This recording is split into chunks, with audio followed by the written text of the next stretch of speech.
오늘 읽은 이 내용은 어떤 내용인가 하니까 이런 내용이에요. 이 바울이 이 갈라디아 지역에서 이 복음을 전하다 보니까 이분들이 복음을 받아들이고 그 다음에 교회가 형성된 그런 상황 가운데 있었습니다. 그런데 바울이 거기에 계속 머무른 게 아니고 이 바울은 또 다른 곳에 복음을 전하기 위해서 떠나고 난 이후에 정말 이 갈라디아 교회가 갈라디아 교회에 대해서 바울이 큰 충격에 빠진 거예요. 너무 크게 놀란 거예요. 왜 크게 놀랐냐 하니까 갈라디아 교회가 짧은 시간 안에 너무 속히 복음의 그런 진리에서 떠나버린 거예요. 쉽게 이야기하면 뭐냐, 신앙생활 잘하던 그런 교회로 이래 있다가 갑자기 그 교회의 모습이 바뀌어버린 거예요.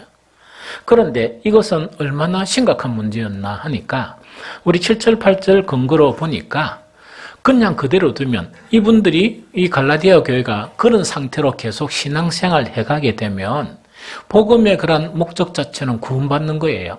이 구원받는 건데 구원을 잃어버릴, 즉 하나님의 그런 저주를 받게 되는 그런 결과를 가져오는 그런 일들만큼 심각했어요. 정말 이 문제는 예수 그리스도 이후에 어느 교회든지 이 문제에 우리는 민감하지 않을 수 없습니다. 왜냐니까 우리가 이 복음을 가지고 이 진리의 그런 길로 우리가 계속 이끌음을 받아야 되는데, 만약에 이 교회가 정말 이런 진리의 복음의 말씀에서 변질되어져 버린다, 이렇게 하면 어떤 문제가 되는가 하니까 우리가 아무리 신앙생활을 열심히 하고 또 많은 사람들이 열심히 신앙생활 잘한다 이렇게 우리를 칭찬한다 손치더라도 이 신앙의 핵심인, 즉 이 복음의 핵심인 그 구원의 문제에서 우리는 이렇게 벗어나 버린다는 이야기죠.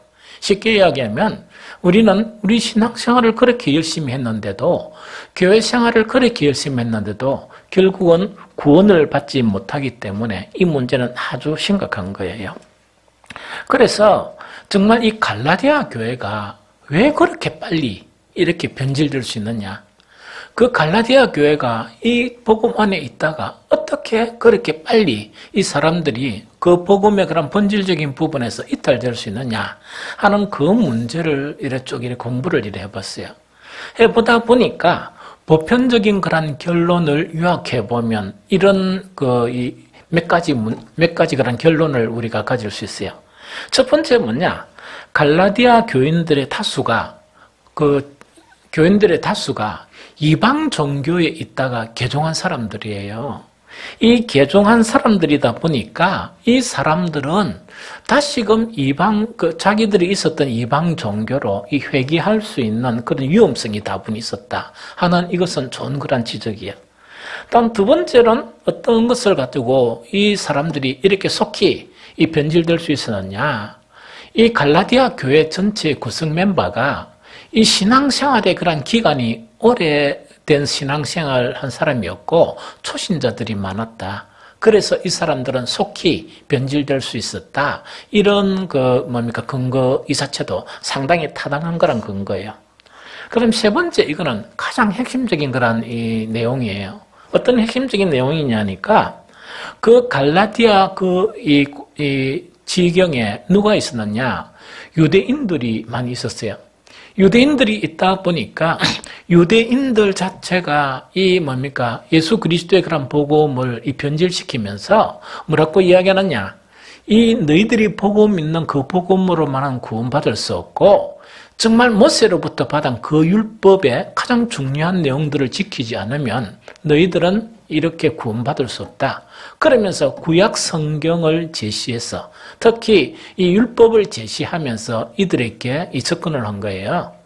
그러다 보니까 이 사람들이 가만히 생각해 보니까 천국과 지옥은 있다는 건 아는데 이 천국에 가지 못한다, 구원받지 못한다, 이렇게 이제 주장하니까 그들은 놀란 거예요. 놀라면서 자기들의 생각은 그러면은 이 복음의 내용도 믿고 그 다음에 유대인들이 주장하는 그 율법도 다 받아들이면 되지 않느냐, 그럼 더 확실한 구원이 일어나지 않겠느냐, 아마 이래 생각했던 것 같아요. 이래 생각하다 보니까 그 복음에다가 율법을 받아들이다 보니까 자기들은 몰라요. 그러나 바울이 딱 보니까 엉망진창이 되어버린 거예요. 엉망진창이 되어버린 거예요. 그래서 이 세 가지 이 주장에 대해서는 우리가 생각해보면 참으로 타당하다.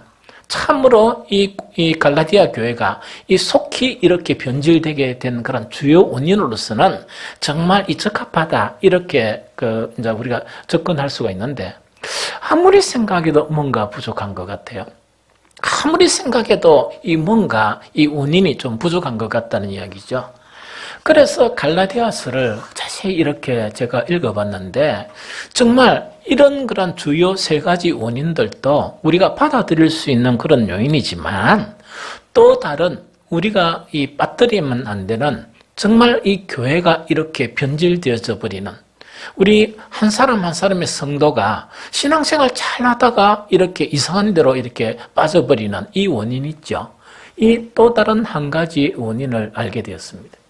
그것은 바로 뭐냐? 그 갈라디아 교회에 대해서 이 바울이 책망한 그런 내용이에요. 그 책망한 내용 자체가 우리 같이 한번 읽어보겠습니다. 갈라디아서 3장 3절 말씀입니다. 우리 같이 읽습니다. 시작. 너희가 이같이 어리석었냐? 성령으로 시작하였다가 이제 육체로 마치겠느냐? 한 번 더요. 시작. 너희가 이같이 어리석었냐? 성령으로 시작하였다가 이제는 육체로 마치겠느냐? 이 말씀이에요. 이 말씀인데, 이 말씀은 어떤 말씀인가니까 그 배경을, 이 복음의 배경이 있죠. 이 교회가 이렇게 형성되는 그 배경을 설명을 할게요. 이 갈라디아 사람들이 복음을 이제 듣게 되죠. 이 바울의 그런 이 동역자들로부터 복음을 듣게 되는데, 이 복음을 듣고 난 다음에 그들이 예수 그리스도를 믿은 거예요. 예수 그리스도를 딱 믿게 되면 하나님은 예수 그리스도를 믿는 그런 사람들에게 누구를 보내주시느냐? 그 사람들이 신앙생활을 잘할 수 있도록 성령을 보내주세요. 그래서 아마 여기 앉아있는 대부분의 우리 성도들, 이 성령을 다 받았기 때문에 신앙생활을 할 수 있는 거예요. 그러면 이 성령 자체는 우리에게 어떤 도움을 주느냐? 눈으로 보이지 않지만 이 성령은 우리를 육신적인 삶에서 영적인 삶으로 이렇게 계속 이끌어주세요. 이끌어주시고 또 그것뿐만 아니고 하나님의 은혜 가운데로 이끌어주세요. 하나님의 은혜 가운데로 이끌어주신다는 것은 이걸 이야기해요. 신앙생활에서 만약에 이런 형태가 딱 되면 이거는 문제가 있다 이렇게 생각하면 돼요. 우리의 모든 믿음의 가장 기초는 십자가 사건이에요. 그 십자가의 그런 은혜예요. 그 십자가의 은혜에서 내가 이렇게 조금 떨어졌다 이래 생각하면 내 영적인 부분에 이 병이 들었구나 이래 생각하면 돼요.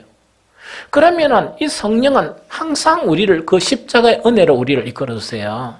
그 십자가의 은혜로 이끌어주시고 그 십자가의 은혜 자체는 또 다른 하나님으로부터 필요한 은혜를 계속 이렇게 부어주시는 거예요. 그래서 내가 항상 하나님의 은혜 가운데 살고 있구나 하는 그런 고백이 정말 내 신앙 속에서 또 내 삶 속에서 계속 고백을 하는 거예요. 참 성령님 대단하시죠. 그 다음에 또 한 가지는 뭐냐니까 이런 부분이에요. 이 세상 사람들과 우리 그리스도인의 차이점은 어떤 차이점이냐? 이 세상 사람들은 세상의 아들들이에요. 쉽게 이야기하면. 그리스도인이 되었다는 것은 어떤 의미냐? 하나님의 자녀가 되었다는 그런 의미예요. 그러면은 우리 모두 다가 옛날에 예수님을 믿기 전에는 어떤 사람이었냐? 세상의 아들들이었어요. 세상의 아들들이니까 세상 사람처럼 살았는데 이 예수님을 믿으니까 우리 신분이 바뀌어버린 거예요. 아주 놀라운 하나님의 자녀의 신분으로 바뀐 거예요. 세상 사람이 살아가는 삶의 패턴이 있고 하나님의 아들이 사는 삶의 패턴이 있어요. 그러면 우리는 세상에 살았으니까 하나님의 아들의 삶을 어떻게 살아야 되는가 우리는 잘 모르죠. 성령께서 가르쳐 주시는 거예요. 성령께서 하나씩 가르쳐 주시는데 뭘 통해서 가르쳐 주느냐? 성경을 통해서, 설교를 통해서, 여러분들이 성경 있는 것을 통해서 점차 하나님의 자녀로서의 그런 삶을 살도록 우리를 이끌어 주세요. 그 성령님은 아주 대단한 분이죠. 그러면은 어떤 문제인가니까 바울이 이 책망한 것은 너희가 믿을 때 성령을 딱 보내주셨는데 하나님께서 그 성령의 인도함을 따랐던 거예요. 딱 따랐는데 절대적인 뭡니까? 이 말씀을 가지고 있는, 복음을 가지고 있는 바울이 뭡니까? 이들을 떠나버렸죠. 이들을 떠나버리다 보니까 이들은 어떻게 됐느냐? 그들 속에 이 잠재되어 있던 그 육체 있죠, 그죠? 육체 있죠. 이 육체라고 이야기하는데 이 육체 자체가 정말 그들이 뭐냐? 성령으로 따르는 것 자체를 성령으로 멀리하면서 육체로 사는 그 삶을 조금씩 택하기 시작했던 거예요. 그러다 보니까 성령의 그런 이끄심 속에서 있었다 그러면 이 유대인들이 와가 뭐라고 이야기해도 다 거절할 수 있었는데 이게 점점 성령의 영향력이 없어지다 보니까 육체의 소욕이라는 것은 옛날에 살던 그런 삶의 방식이나 생각이나 이런 생각 가운데 살기 시작했던 거예요. 그러다 보니까 쉽게 유대인들이 이렇게 접근을 하니까 쉽게 그게 넘어가 버린 거예요. 쉽게 넘어가 버린 거예요. 그런데 성경에서 이 헬라어 원어로는 사르커스라고 그래요.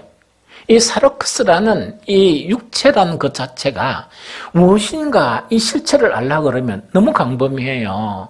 광범위하다 보니까 그냥 육체다 하니까 이 무슨 말인가 잘 이해가 안 돼요. 이 사도 바울은 이 육체, 즉 성령으로 시작하였다가 이제 육체로 마치겠느냐 하는 이 육체란 것에 대해서 조금 더 구체적으로 설명을 해주고 있는 거예요. 그러면 어떻게 설명을 해주고 있는가?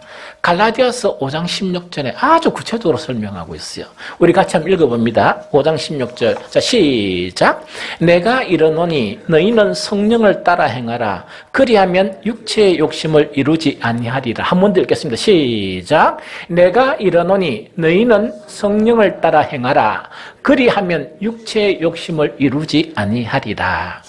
이 말씀에서, 이 겉면에서 이 바울이 그렇게 육체라 하는 것, 또 성령이라 하는 것, 그 실체가 무엇이냐 하는 것을 우리에게 구체적으로 이야기하고 있어요.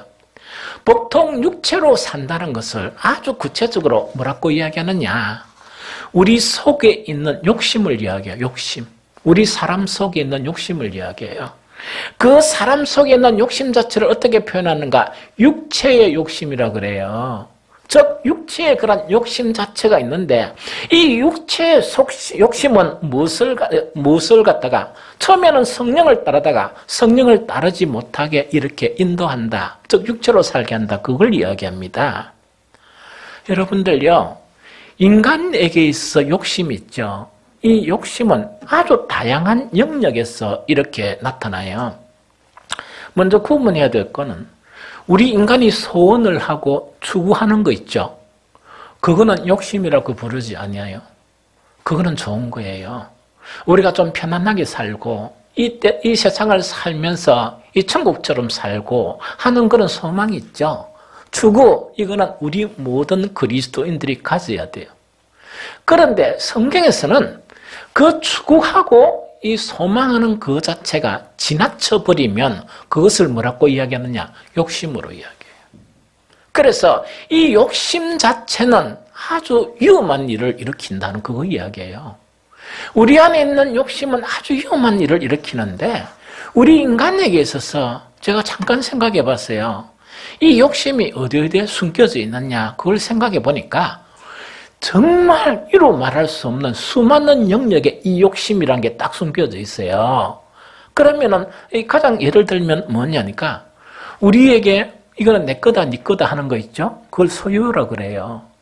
이 소유하는 것에 대해서 너무 지나치면 그게 뭐가 된다고요? 소유욕, 욕심으로 빠지는 거예요. 그래서 이 욕심으로 빠져버리고 심지어 우리에게 필요한 물질이나 돈, 이거는 우리가 추구하는 건 괜찮아요. 하나님, 나에게 일정한 정말 이런 돈도 필요하니까 이것도 좀 주세요. 또 직장도 주시고 괜찮아요. 그런데 이것 자체가 너무 지나쳐 버리면 뭐가 되는가 하니까 욕심이 되어버려요. 뿐만 아니고 어느 정도 우리가 명예롭게 사는 거 있죠. 특히 하나님의 그런 자녀로서 명예롭게 사는 거, 이거는 참 중요한 그런 내용이에요. 그러나 이 명예도 지나치게 되면 뭐가 됩니까? 명예욕, 즉 욕심이 되어져 버린 거예요. 그것뿐만 아니고 우리 몸 있죠, 몸. 아까 사르커스라는 것은 그 육체라고 이야기하는데 이 몸은 소마라 그래요. 몸 자체는 뭡니까? 뭔가를 요구하죠. 배고프면 뭐 해야 됩니까? 먹어야 되고, 목이 마르면 어야 돼요? 마셔야 되고, 이런 게 있죠. 또 몸이 요구하는, 또 피곤하면 자야 되고 하는 그런 모든 그런 요구가 있습니다. 그런데 이것이 지나쳐 버리는 것 자체를 뭐라고 이야기하느냐? 육체의 정욕이라고 이야기해요. 무슨 말인지 좀 알겠죠? 요새는 심지어 저는 한번 그 TV 이래 보다가 채널 딱 보면서 이게 뭡니까? 저거 좀 치아라. 우리 사모한테 한번 이렇게 이야기하거든요. 그 치아라는 프로 자체가 뭐냐? 억수로 뚱뚱한 사람들이 마구잡이로 먹는 거 있죠. 그것도 보면 내가 얼굴을 돌리면서 저 빨리 채널 좀 돌리시오. 이러면 괜찮은데요? 그래서 내가 좀 돌리라니까. 어느 정도 먹어야지. 그러고 한 번은 보니까 기절할 거를 봤어요. 어떤 젊은 청년이 그것도 이 방영을 하는데 이 테이블에 음식이 보니까 한 10가지 정도가 되는데 그거 다 먹는 것을 이렇게 하더라고요. 그래서 내가 딱 보면서 야, 저 인간을 탈을 쓴 저 짐승이다. 제가 너무 충격을 받은 거예요. 너무 충격을 받은. 이게 뭐냐니까 먹는 것도 일정하게 먹으면 되는데 그게 지나치면 뭐라 합니까? 식탐이라 그래가 식욕이라 그래요. 이 욕심이라 그래요. 그래서 이 욕심을 다스리지, 우리 안에 있는 욕심을 결국 다스리지 못하면 우리는 성령에서 이렇게 떠나게 되고 육체의 그런 일을 하게 돼요. 이게 아주 중요해요. 그래서 우리가 복음 안에 있어서 그 복음을 변질하게 하는 여러 가지 원인 중에서 아주 중요한 욕심이 우리는 우리 안에 있는 욕심을 다스리지 못하면 우리도 변질될 수 있다는 이야기죠. 우리도 변질될 수가 있어요. 그럼 여러분들이 뭐냐니까 이 욕심이 뭘 또 그렇게 복음을 변질시킵니까? 구체적인 증거들을 하나씩 찾아가지고 제가 설명하겠습니다. 제일 첫 번째 결론부터 이야기할게요. 우리 안에 있는 욕심은 다스리지 못하면 복음 있죠, 복음. 우리는 복음으로만 살아요. 우리는 이 떡도 필요하지만 우리는 말씀이 필요한 사람이거든요. 욕심은 복음의 말씀을 싫어하게 해요. 싫어하게 하고 그 복음의 말씀이 열매 맺는 것을 이렇게 방해해버려요. 우리의 욕심이. 그래서 심각한 거예요. 이 갈라디아 교회에서도 그 숨겨진 욕심 있죠. 이걸 다스리지 못하다 보니까 큰 일을 저지른 거예요. 우리 성경을 찾아봅니다. 시편 119편 36절을 봅니다. 시편 119편 36절. 자, 시작. 내 마음을 주의 증거들에게 향하게 하시고 탐욕으로 향하지 말게 하소서. 한 문 더 있습니다. 시작. 내 마음을 주의 증거들에게 향하게 하시고 탐욕으로 향하지 말게 하소서. 이야기입니다. 자, 봅니다. 우리의 마음이란 상반되게 두 가지를 이렇게 향하게 되는데 한쪽을 향하면 절대로 한쪽을 잊어버리게 만들고 또 이쪽을 향하면 이쪽을 잊어버리게 만들어요. 시편 119편에는 그걸 잘 설명을 하고 있는 거예요. 어떻게 설명하고 있느냐? 내 마음이 무엇에? 주의 증거들에 향할 때는 뭐가 없어져요? 욕심이라는 게 없어져요. 그런데 문제는 뭐냐니까 내 속에 있는 그 욕심이 막 생기기 시작하죠? 그 욕심이 내 마음을 지배하고 표출이 된단 말입니다. 그러면 내 마음이 욕심을 딱 향하게 되면 뭐가 싫어지게 돼요? 말씀이 싫어지게 돼요. 이 말씀이 싫어지게 돼요. 여러분들, 이런 경험은 우리가 신앙생활 하면서 여러분들 가만히 생각해 봐요. 경험할 수 있어요. 우리한테는 어떤 지식이 있느냐? 하나님의 말씀은 영의 양식이다 하는 지식이 있어요. 맞죠? 말씀이 우리를 살리고 우리는 말씀을 가까이 해야 한다 하는 것은 알고 있어요. 그런데 실제로 살아가면서 말씀을 가까이 하기 쉽습니까? 말씀을 가까이 하는 시간이 쉬워요? 다 쉬운가 봐요. 난 어렵던데. 그런데 이제 사람들이 뭐라 하는 거 아닌가, 이제 핑계를 댄다, 핑계를 대요. 저도 한 번씩 핑계를 댔어요. 어떤 핑계를 대는 거니까, 이렇게 열심히 살다 보니까 좀 피곤하기도 하고, 또 시간이 너무나 요새 현대는 빡빡하게 돌아가니까, 무엇을 가까이 할 시간이 없다? 말씀을 가까이 할 시간이 없다. 이렇게 이제 핑계를 대는 거예요. 그러면서 이제 서로 위로하는 거예요. 스스로에게 위로하는 거예요. 위로 또 하는데, 내가 내 삶이나 우리 많은 사람들의 그런 삶을 이렇게 지켜봤어요. 아무리 피곤해도 텔레비 볼 거는 뭡니까? 다 챙겨봐요. 그런데 사람의 습성을 보니까 이 아내하고 남편이 딱 이렇게 앉아가지고 쟁탈전이 벌어지는데 어떤 쟁탈전요? 리모컨 쟁탈전. 그런데 아주 사람이 묘해요. 어떻게 묘하냐? 이 식탁에 딱 앉아가 TV를 보면서 아내가 리모컨을 가지고 있으면 뭔가 기분이 나빠요. 뭔가 화가 나는 거예요. 그러고 또 아내는 남편이 딱 리모컨을 가지고 이 주도권을 가지고 있으면 모든 걸 다 이긴 것처럼 아내가 또 기분이 나빠요.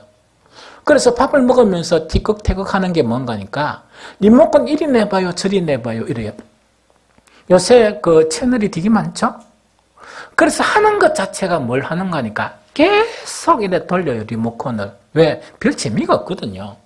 날 보던 게 그거고, 뉴스도 날 보던 게 그거고. 그런데 왜 자꾸 돌려요? 내한테 주보세요. 이러면 리모컨을 딱 뺏겼으면 상실감을 느껴요. 화가 나는 거예요. 그런데 정말 유익한 프로를 오랜 시간 동안 보는 거는 괜찮아요.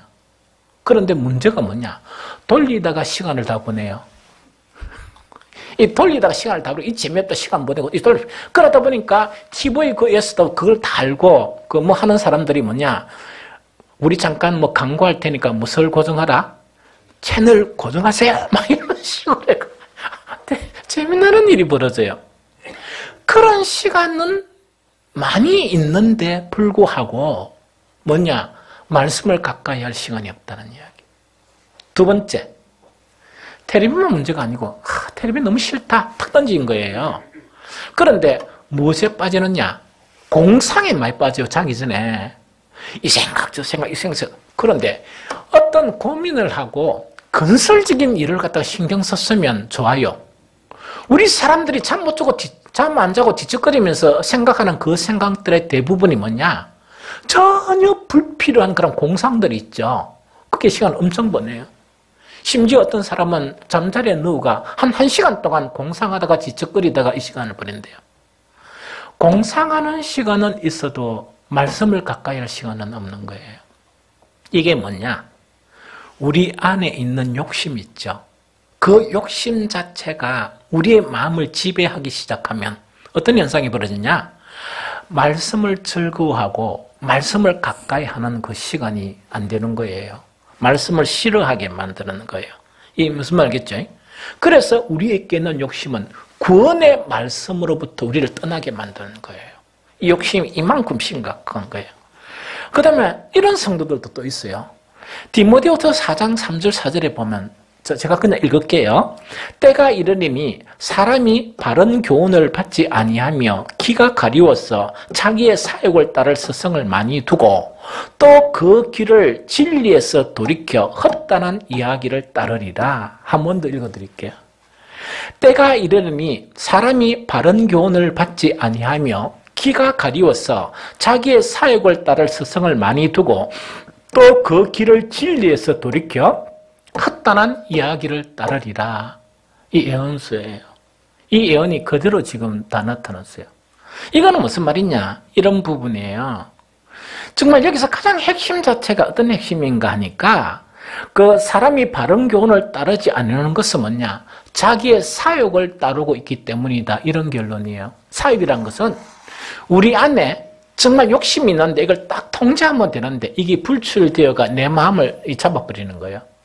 딱 잡게 되니까 어떤 결과를 가져오나 이런 결과를 가져온다는 거예요. 이 사람들은 아마 신앙생활을 오래 한 사람들이겠죠. 그래서 예배는 드려야 되고 설교는 드려야 되고 이런 사람이에요. 문제는 뭐냐? 이런 사람이에요. 요새는 텔레비만 또 기독교 텔레비 틀면 있죠. 그래서 이 틀면은 설교가 온데 막 나오죠. 그 다음에 교회도 뭡니까? 가까이 많습니까? 적습니까? 교회도 되게 많죠. 그러다 보니까 욕심이 지배하는 사람하고 성령이 지배하는 사람은 이 분리가 돼요. 성령이 지배하는 사람은 무엇을 찾겠습니까? 진리의 말씀을 찾겠죠? 맞습니까? 그러나 욕심이 지배하는 사람은 진리의 말씀을 싫어합니까? 좋아하겠습니까? 싫어하겠죠. 그러다 보니까 이 욕심 자체를 갖다가 탁 소멸하는 거, 없애는 이것을 안 하고 욕심 자체를 계속 놔둬놔라 그러면 이 욕심이 나를 지배하게 만드는 이 필요한 말씀에 귀를 기울여야 되겠죠? 그걸 찾아다니는 거예요. 찾아다니는 거예요.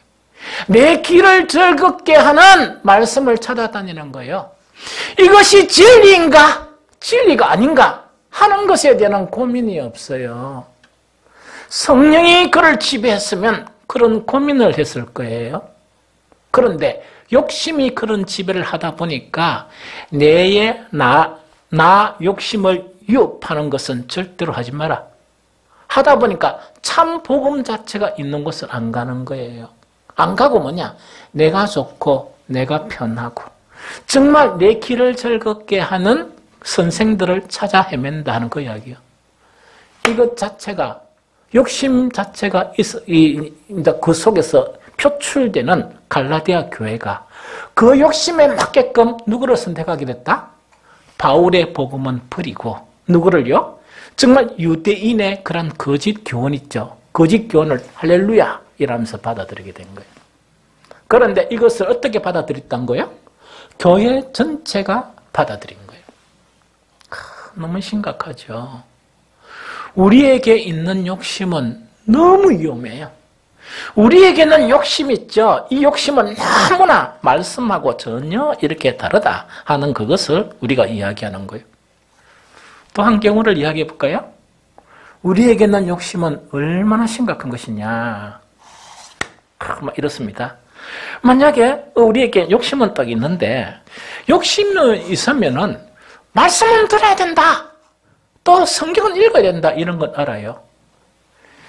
진실되게 말씀이 우리의 마음에 떨어지면 열매를 맺습니까? 맺습니까? 반드시 맺어요. 그런데 열매를 어떻게 맺느냐? 100배, 60배, 30배까지 열매를 맺게 되어 있어요. 그런데 문제는 뭐냐? 말씀은 무수히 듣는데도 불구하고 100배, 60배, 30배는커녕 변화가 없어요. 변화가 없어요. 그래서 가만히 보면 이 양반이 세상 사람인지 이거 그리스도인인지 분별이 잘 안 되는 경우가 있어요. 무엇이 그것을 만들었냐? 성경은 분명히 이야기했어요. 우리 안에 있는 욕심이 말씀을 들어도 그 말씀이 열매 맺는 것을 방해해버린다 이야기예요. 거기 어디 있느냐? 같이 읽어볼까요? 마가복음 4장 19절요. 마가복음 4장 19절. 같이 읽어봅니다. 시작. 세상의 염려와 재물의 유혹과 기타 욕심이 들어와 말씀을 막아 결실하지 못하게 되는 자요. 한 번 더 시작. 세상의 염려와 재물의 유혹과 기타 욕심이 들어와 말씀을 막아 결실하지 못하게 되는 자요. 여기서 마지막에 어떤 내용이 기타 욕심이죠. 많은 욕심이라는 이야기. 이 여러 가지 영역의 그 욕심 자체는 무엇을 막는다? 말씀을 탁 막아가지고 당연히 이 말씀을 들으면 100배, 60배, 30배의 열매가 맺어야 되는데 그 열매를 못 맺게 하는 것이 바로 뭐라고요? 우리 안에 있는 욕심이에요. 욕심 무섭죠. 아주 심각하고 아주 무서운 게 그 욕심이에요. 한 가지 증거를 더 보여줄까요? 여러분들 교회 안에서 옛날에는 그런 분들이 많았어요. 부흥회 하면은 만세를 제쳐놓고 쫓아다니는 분들 있죠? 그리고 어떤 기도원에 뭡니까? 어떤 강사가 왔다 그러면 만세를 제쳐놓고 그렇게 가는 거예요. 뿐만 아니고 이 말씀에 대한 부분에 막 이렇게 막 잘하는 분들이 많아요. 문제는 뭐냐니까 그 사람들 딱 보니까 전혀 말씀을 그렇게 가까이 하면 왜 되겠습니까? 예수님을 좀 닮아가야 되고 또 누구를 닮아가야 돼요? 성경에서 믿음으로 승리한 사람들을 닮아가야 되죠? 그런데 이것 보니까 너무 열심히 말씀도 연구하고 말씀을 따라가요. 심지어 어떤 분들은 이렇게 이야기해요. 신학하고 신앙은 다르다 이래 주장을 해요. 제가 봤어요. 신학하고 신앙은 다른 거예요, 사실은. 학문적으로 그 정도 대단한 경지에 도달해 있으면 어느 정도 이렇게 신앙의 형태가 나타나야 되는데 전혀 그것이 없는 분들이 있어요. 그런 거를 보면서 이 말이 정말 맞구나. 말씀이 정말 맞구나 싶어요. 우리 성경 한번 읽어볼까요? 디모데후서 3장 6절 7절을 볼까요? 디모데후서 3장 6절 7절. 자, 시작. 그들 중에 남의 집에 가만히 들어가 어리석은 여자를 유일하는 자들이 있으니 그 여자는 죄를 중히 지고 여러 가지 욕심에 끌린 바 되어 항상 배우나 끝내 진리의 지식에 이를 수 없느니라. 한 번 더 읽습니다. 시작. 그들 중에 남의 집에 가만히 들어가 어리석은 여자를 유인하는 자들이 있으니 그 여자는 죄를 중히 지고 여러 가지 욕심에 끌린 바 되어 항상 배우나 끝내 진리의 지식에 이를 수 없느니라. 이 이야기입니다. 우리가 말씀을 계속 들으면 진리의 지식에 이르게 되면 모든 것이 변해요. 변하는데 무엇을 막다요? 늘 말씀, 늘 말씀을 듣고 공부하고 이렇게 하는데 무엇이요? 여러 가지 욕심에 이끌려서 가는 사람이에요. 여러 가지 욕심에 지배를 받다 보니까 그렇게 숱하게 듣고 그렇게 숱하게 말씀을 연구하고 하더라도 뭐가 안 된다고요? 그 말씀이 진리의 지식으로 인도하지 못한다 하는 그걸 이야기해요. 이게 좀 이해가 되겠죠? 그래서 우리 안에 있는 그 욕심 자체를 잡지 못하면 우리도 이렇게 될 수 있어요. 우리 안에 있는 욕심이 있죠. 이걸 잡아야 돼요. 욕심에 대한 부분을 나왔으니까 심각한 거 또 이야기할까요? 인간의 욕심은요, 말씀하고 관계만 있는 게 아니고 인간의 욕심은 인간관계를 파괴해버려요. 인간관계를 파괴해버려요. 그러면 그런 게 성경에 어디 있느냐 쳐다봅시다. 야고보서 4장 1절, 그냥 제가 읽을게요. 야고보 4장 1절에 보면 이렇게 되어 있습니다. 너희 중에 다툼이 어디로부터 나느냐? 너희 지체 중에 싸우는 정욕으로부터 나는 것이 아니냐? 제가 다시 읽어드릴게요. 너희 중에 다툼이 어디로부터 나느냐? 너희 지체 중에 싸우는 뭐라고요? 정욕, 욕심이에요. 욕심으로부터 나는 것이 아니냐, 이 이야기입니다. 자, 잘 들어봅니다.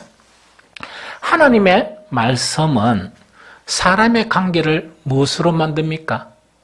사랑으로 만들어요. 사랑의 관계로 만들어가 정말 천국을 만들어요. 그래서 가장 기본적인 천국은 가정이에요. 이 가정이라고요. 이 가정인데 사람의 욕심은 뭐냐니까 천국을 만들지 않고 뭐라고요? 사람들의 관계에서 싸움을 만들어요. 분쟁을 만들어요. 이 싸움을 만들거든요. 그 싸움의 주 원인을 가만히 보면 물론 이 부부간에 다투는 그 싸움이 여러 가지가 있지만 이거에 뭐냐니까 이 욕심이 있다, 그죠? 욕심이 가장 많이 차지하는데 뭐가 가장 많이 싸웁니까? 어떤 이상과 싸우고, 그죠? 우리나라가 이런 환경에서 이런 정책이 펴야 된다. 그것과 싸우면 얼마나 좋습니까? 그런데 뭐가 싸워요? 대부분 돈과 싸워요. 대부분 돈 문제로 싸워요. 이 돈 문제로 싸우거든요. 자녀들의 그런 앞으로 어떻게 우리가 지도를 해야 되고 방향석정을 할 것이냐. 그 문제를 가지고 좀 심각하게, 그죠? 이렇게 싸우면은, 다투고, 그건 싸움도 안 가겠죠? 얼마나 좋겠습니까? 대부분의 우리 안에 이 관리되지 못한 욕심 때문에 싸우게 되는 거예요. 그래서 욕심은 정말 이와 같이 그 힘든 상황이고, 그 다음 세 번째 욕심 있죠. 우리 안에 욕심은, 이거는 그냥 제가 지어서 넣은 거예요. 사탄의 놀이터예요. 여러분들 욕심을 지배하지 못하면 전혀 성령께서 간에 못 있습니다. 사탄의 놀이터 있죠. 그 사탄도 수만 이 귀신들 다 끌어들이는 그런 놀이터 있죠. 그런 놀이터이다 하는 그 이야기죠. 아까 읽었던 것처럼 너희가 이같이 어리석었냐? 성령으로 시작하였다가 이제 육체로 마치겠느냐? 하는 그 부분을 이야기해요. 정말 우리 안에는 성령이 계시면 항상 우리를 진리 안으로 인도하는데, 만약에 우리에게 욕심 자체가 들어오면 성령은 정말 그 위력을 발휘하지 못하고 누가 놀이터가 된다고? 사탄의 그런 놀이터가 됩니다. 이것의 구체적인 증거가 뭐냐? 야고보서 1장 14절이에요. 여러분들 한 번씩 이렇게 막 이야기하죠. 이 사탄의 시험 받지 말아야 되는데, 시험 받지 말아야 되는데, 이런 이야기하죠. 여러분들, 그래가 시험 받는 사람들이 너무 많아요. 이 시험에 넘어지는 사람도 많거든요. 그 이유가 뭐냐?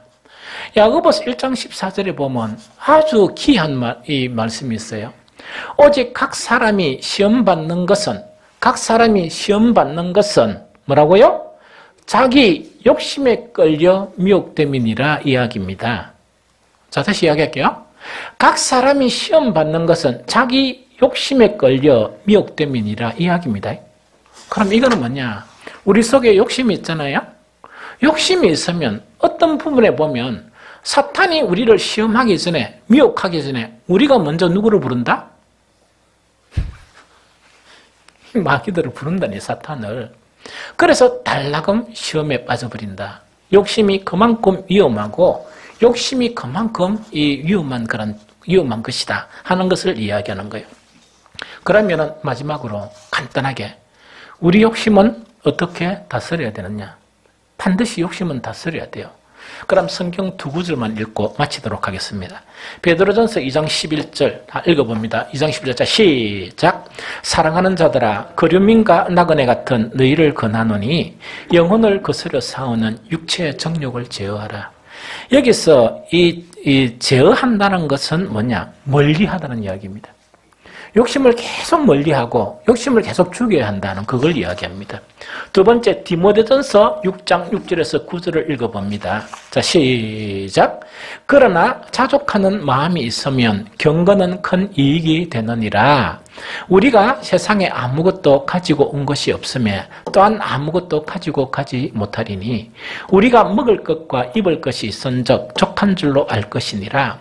부하려 하는 자들은 시험과 울무와 여러 가지 어리석고 해로운 욕심에 떨어진다니 곧 사람으로 파멸과 멸망에 빠지게 하는 것이라 이야기죠. 그럼 이거는 뭐냐?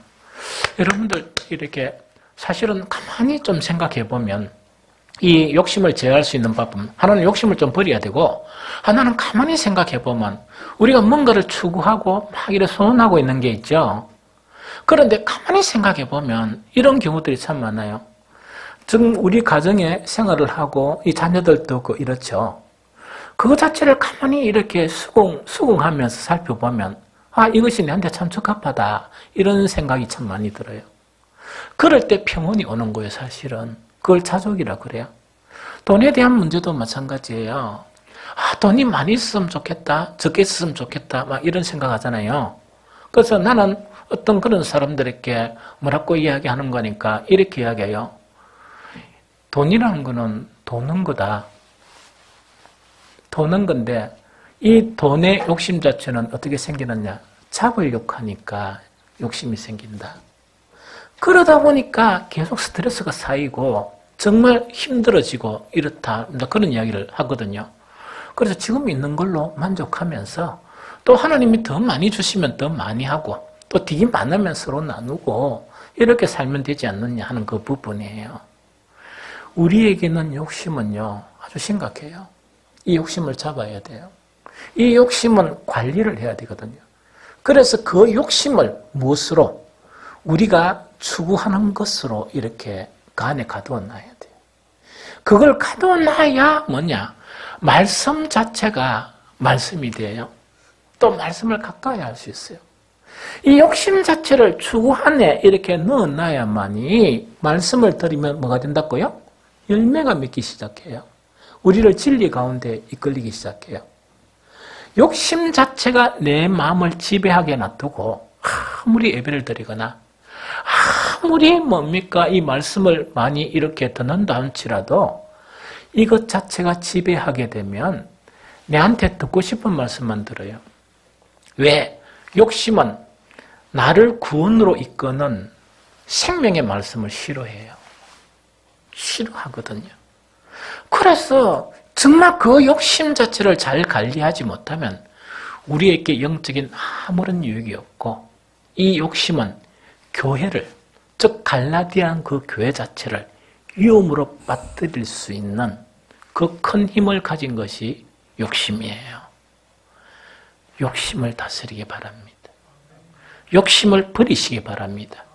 그래야 여러분들의 가정이 행복해지고 여러분들의 관계가 행복해져요. 뿐만 아니고 진리로 이끌리는 그런 아름다운 신앙으로 우리가 갈 수 있습니다. 이런 성도들이 되시기를 예수 그리스도 이름으로 축복합니다.